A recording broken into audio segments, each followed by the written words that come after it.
Hear this. God loves you so much that if you are unrepentant in sin, running after that which will destroy your life, your family, people around you, God loves you so much that he will send his entire body, his entire bride to you in demonstration of his love for you to draw you back to him.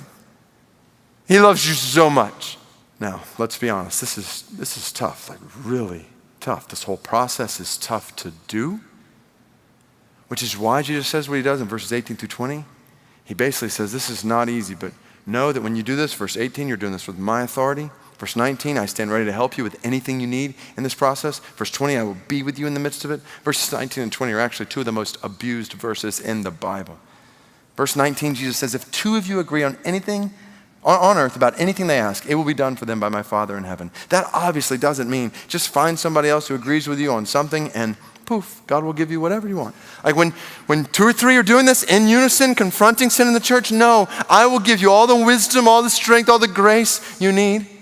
And then verse 20, for where two or three are gathered in my name, there am I among them. Maybe one of the most abused verses in the Bible. How many times have you heard someone say, well, where two or three are gathered, Jesus is there. So we've got more than two or three, so we can know Jesus is here. Don't say that. Well, what about when somebody was in their prayer closet alone that morning? Does that mean Jesus was waiting for somebody else to show up before he came into the picture? Just trivia question, how many people does it take for Jesus to show up at a prayer meeting? One. How about one? Jesus is not saying, once you got two or three together, count me in. Like, no, so don't say that. And remember the context here. Jesus is saying, when you're carrying this process out with two or three people, confronting a brother or sister in sin, be assured you will experience my presence in a unique and powerful way. Like, I'm with you to do this. Because this is tough to do.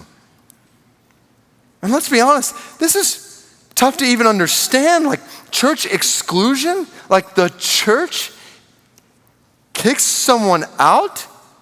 I thought the church was a place where everyone is welcome. So to say, no, you cannot be a member of this church, that seems to go against the grain of everything we think, doesn't it?